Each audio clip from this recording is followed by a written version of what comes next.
This is an absolutely incredible accomplishment. Clair Obscur Expedition 33 has sold 3.3 million units worldwide, and that is with the game being on Game Pass. It has managed to do this in 33 days after its launch. Even better, the team at Sandfall posting this at 3:03 a.m. BST. 33 is indeed their lucky number, but it's absolutely incredible to see so many people supporting this game. I've seen so many stories from you guys saying that you started playing it on Game Pass, and the game just was such a profound experience for you that you wanted to go out of your way to support the devs. And many of you ended up purchasing it even though you have an active Game Pass sub, because so many of you that deeply believed in what Sandfall Interactive is doing with this game, and you want the industry to focus on more games like this. And I think that's absolutely beautiful, and this is really sending the right message to the game industry and will be incredibly impactful on our future. So I want to talk about this massive interview with GameIndustry.biz that talks a lot about the team size, what's next for Sandfall Interactive, and a ton more. And later in the video, I'll also be talking about my own interview with Sandfall and how amazing that was and where you can find the full interview. So the first part of this that I found really interesting was talking about 3D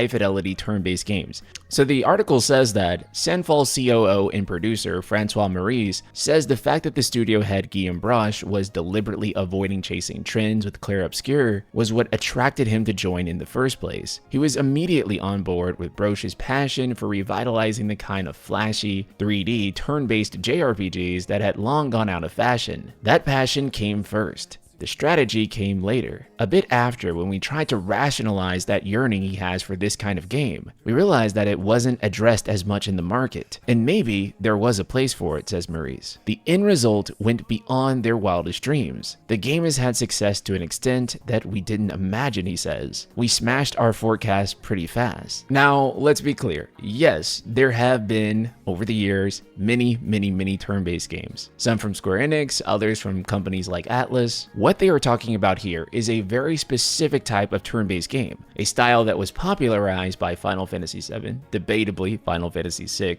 that was a more cinematic, high-fidelity style of turn-based game. These are turn-based games that would utilize the latest graphics, as well as tons of hours of pre-rendered cinematics, which also used the latest CG to deliver you a movie-like experience. Final Fantasy VII, 9, and 10, as well as Hironobu Sakaguchi's own Lost Odyssey, are typically the games that people attribute to being in this style. And this specific type of game is also what people inadvertently mean when they talk about the golden era of Final Fantasy, that era of turn-based JRPG. And who could blame them? These games were exceptional. I had been wanting to do a video about this for quite some time, but it's so contentious to talk about. I believe because a lot of people think that, if you like stylized RPGs, that you can't like these higher end, more realistic JRPGs as well too. This is like an entirely false dichotomy. I don't know where people get this from. You can love Persona, Dragon Quest, and all of those stylized RPGs, and you can also want something in the vein of Final Fantasy and Lost Odyssey, where it was more of a turn-based cinematic game. On top of that,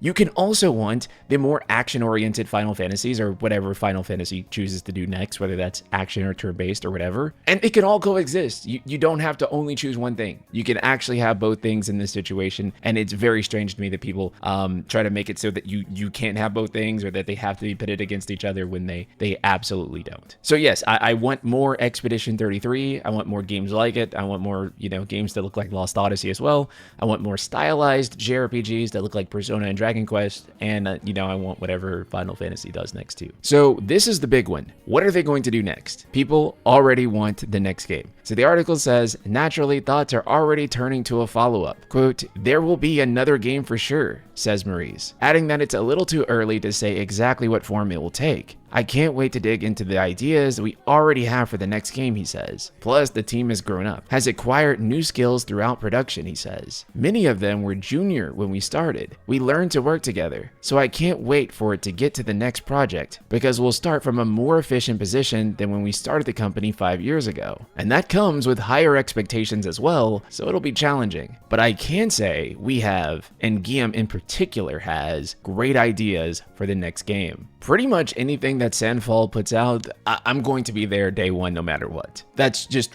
the impression that Clair Obscur has left on me, and I'm willing to give a chance to anything that they work on. Now, I will say, I do hope that their next project is turn-based. I feel like turn-based combat is a big reason that this project succeeded. There are still a lot of people that are wanting more of Clair Obscur, and I still want more of Clair Obscur, so I do hope that the next project is Clair 2. I would not say no to a new IP, but I just think that, and I say this without spoiling, they've already really laid the foundation for how they can expand the Clair franchise, and I think that is very obvious to anyone who's beat the game. So I mean, it's out there. We can definitely get more.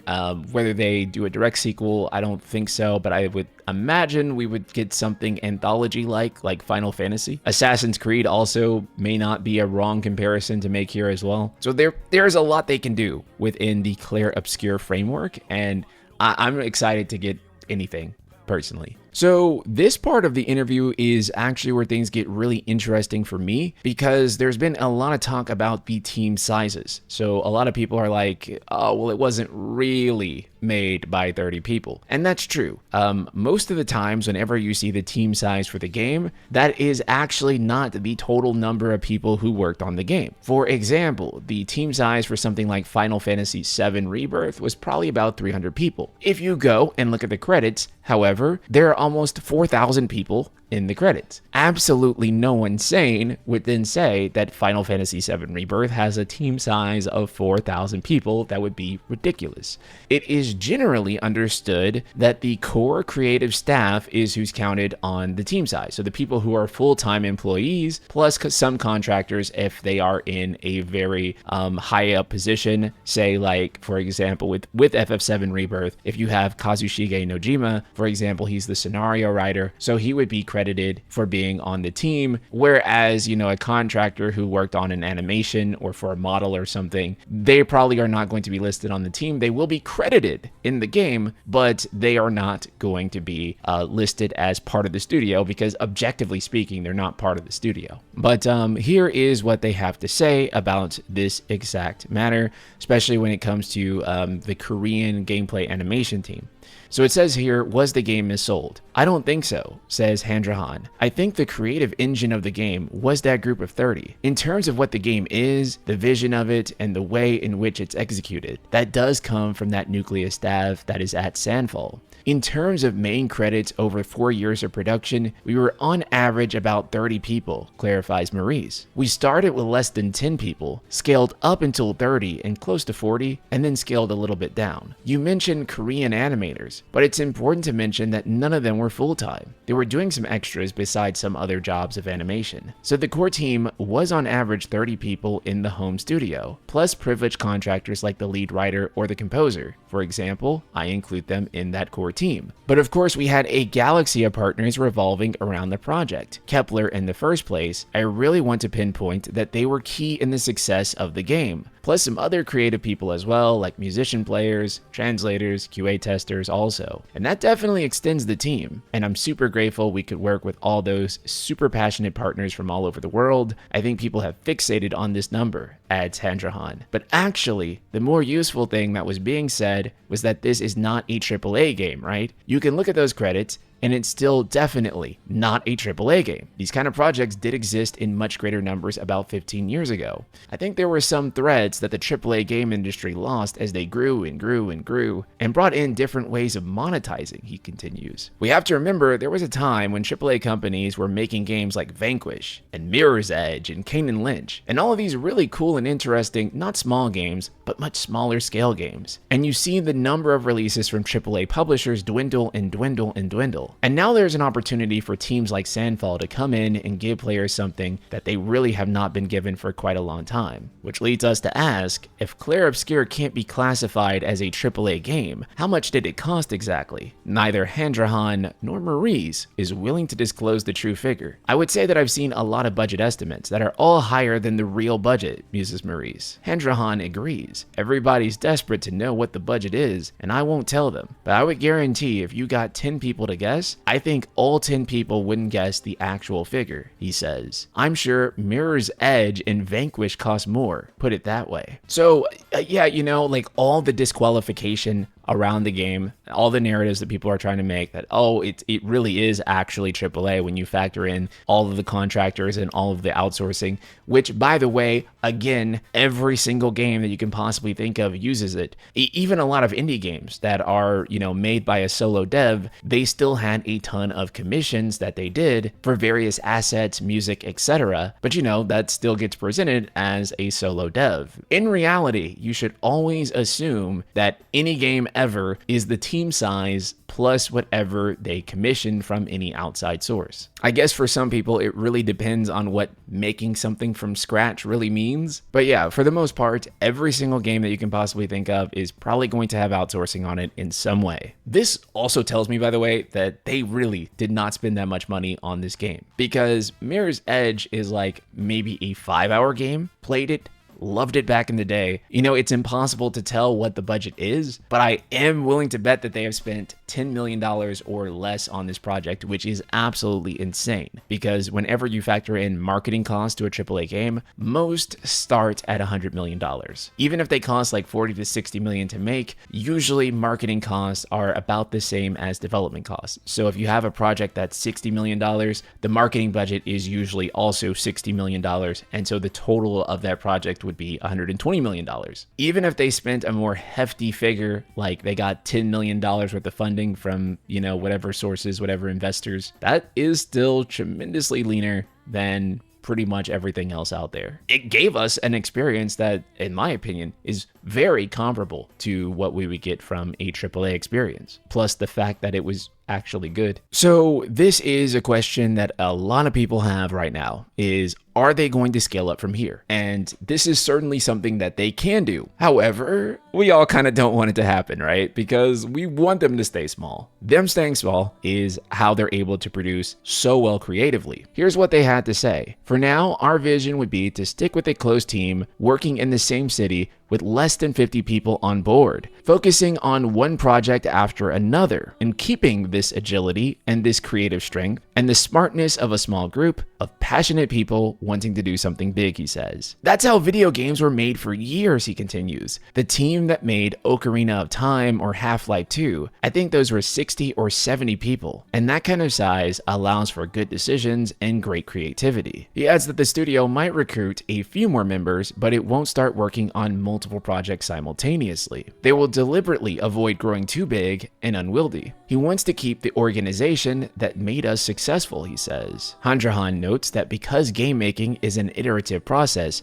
maintaining only a small permanent team makes sense. I think keeping a core team to hold the vision and build out what the game is, and then expanding as you need through things like outsourcing, is a very smart and sustainable way to manage game development. I think there's been a lot of irresponsible practices in the industry. He continues referring to the inherent risk involved in ballooning AAA budgets and team sizes. Some games can make it work. Grand Theft Auto 6 is going to make it work. I think we can all say that with great confidence. But there are plenty of games made with very large teams and for huge amounts of money that don't land. And there is a human cost to running things that way. People lose their jobs. God knows how many layoffs there's been in the industry over the last few years. He worries that temptation to scale up is too great. I do see some developers who ship a game and then get some level of success, and even very small levels of success on very small budgets, and then almost instinctively feel like they need to double or triple the budget of the next game. And that is something I definitely question. These are absolutely beautiful answers, I feel. You know, that temptation is there. You do a successful thing, the idea of reinvesting back into it, making the next thing even bigger, even better, adding more team members. It does feel like the right thing to do at the time, but the consequence of doing that is that you make a project much bigger in scope. And so a lot of the magic that you had when you were working on a team that was much smaller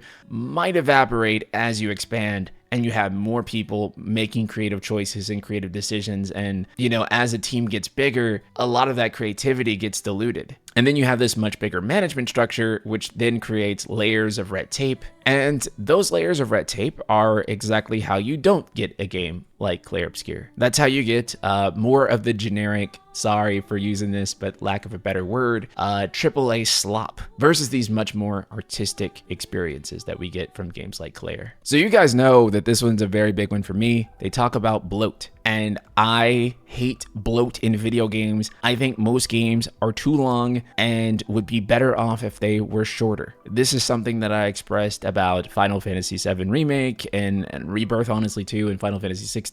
Not to really like make this a Final Fantasy video or to rag on FF. Those are just immediate examples because I'm an FF guy, and this is kind of a FF focused channel, and you guys definitely play FF. And you know, those are just examples of games that, you know, if they shaved a few hours off of different things, you know, I think those games would have ended up being off in a better place for sure. Again, you know, not to pit like Expedition 33 and Final Fantasy against each other, but those are just, you know, really easy examples of something like that. So they talk about bloat here, and this is what the article says. He also questions the need to make games bigger. One of the things that's great about Expedition 33 is that it really respects the player's time. It gives them plenty of things to do, and it gives them plenty of satisfaction, but it isn't arbitrarily 500 hours of gameplay. It's impactful because it's scoped correctly. It doesn't have any bloat or extraneous things that are put there just to make it larger and larger and larger. Brevity should be more of a virtue in gaming, he adds. Something can be better by being shorter, something that's being discussed in film at the moment. Every film seems to be 2.5 hours long, and I think most people are like, can they all be a bit shorter, please? Because we have other things to do with our lives. Maurice notes that the focus for Clair Obscur was always on quality over quantity. From the beginning, we wanted to do an intense, short experience. The first length estimates of the game were closer to 20 hours for the main quest. I think we ended up closer to 30 or even 40 hours if you take a bit of time. As a player, there are so many great games that I want to experience, and what's important to me is the level of excitement and fun I get from a game rather than how long it is. He also questions the link between game length and game price. The value players get from games does not align symmetrically with the length of a game. For example, one of my favorite games of all time is Inside, which lasts about 2 hours, but it's one of the most polished and intense experiences, and even life-changing for some people. God, I cannot stress it enough, games nowadays are too bloated, and a lot of the side content that we're getting in these games does not necessarily make them better games. It is side content that is there to essentially pad the game out, to make the game longer, to be able to say, yes, you're paying $70 for this game, but it's going to have 300 hours where you have to find a cat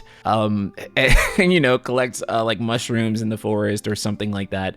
And these are ways in which games have been padded out in order to justify the price. But a lot of the times, I know this sounds crazy, but bear with me. A lot of times, I would pay for these games to be shorter, to get to the point faster, to not waste my time nearly as much. And so I think it's great when you can have a game like Clair Obscur cost $50. So it's way cheaper than AAA games, but it immediately gets to the point. No fetch quest in order to just, you know, pad the timing. Most of the side content is deeply related to the lore, aside from like the gestural beaches, which yeah, and you can really tell they prioritize that over just having the biggest number of hours of gameplay. But if this was a big studio, they would say, oh, 30 hours is not enough for an RPG. We need 300 hours. Put a bunch of low-hanging fruit content in there to bloat the game up. And if you look around, you know, that's kind of been exactly what's happening. They talk about game priced, and I think that this is a really important discussion and something that we've been talking about a lot more as Clair Obscur has been coming up. So the article says, notably, Clair Obscur launched at a price point of $50, $45 with it being on sale, at the time when the standard price for big budget games is creeping up to $80. I think as the AAA price goes up, I think it creates more of an opportunity to be launching games,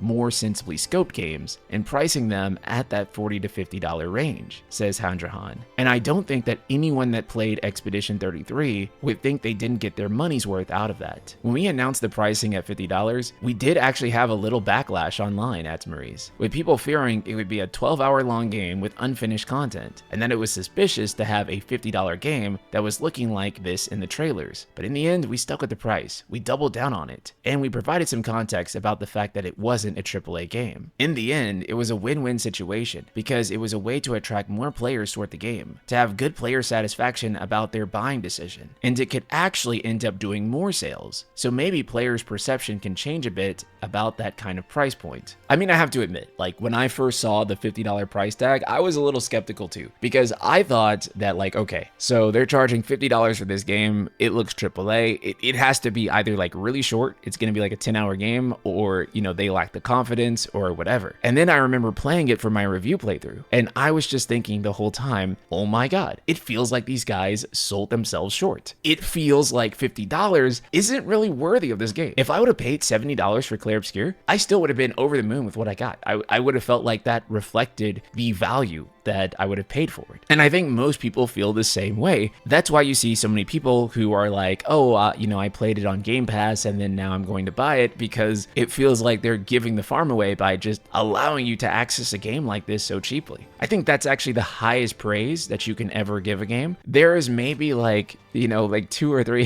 handful of games that I can say like, wow, I feel like I underpaid for this given how much value this game presented. And I don't necessarily think a game needs to be the biggest game ever in order to do that. I think that it just needs to overwhelmingly deliver on quality, and that's exactly what Clair Obscur Expedition 33 does. And I ended up freaking out about the $50 price tag for an entirely different reason, because they could have charged more for it even. So ultimately, I'd love to see Sandfall keep the current price tag, but if they did go up to 70 for the next game, personally, I would still be willing to support them even if they did increase the price, just because the amount of trust that they established with this game, absolutely tremendous. I know that I'm glazing a lot, but the game is good. You can't blame me. And speaking of which, I got to interview the developers at Sandfall Interactive, and Daryl from Final Fantasy Union got to speak with them. We got to ask them the questions you guys submitted to us via our Facebook community posts, our tweets on Twitter, and Reddit and other platforms. So if you asked a question, please definitely be sure to check the video out. It was absolutely amazing. I was nervous the entire time. I was just shaking because I was just so hyped to be able to talk to them, dude. It's a really good interview, so please be sure to check that out with a link in the description and pinned comment below. Let me know if you want the next Clair Obscur thing to be a DLC, if you want them to go straight into Clair Obscur 2, if you'd like to see a different IP from Sandfall. Leave a comment below letting me know your thoughts, and I'll see you all in the next video. Later, guys.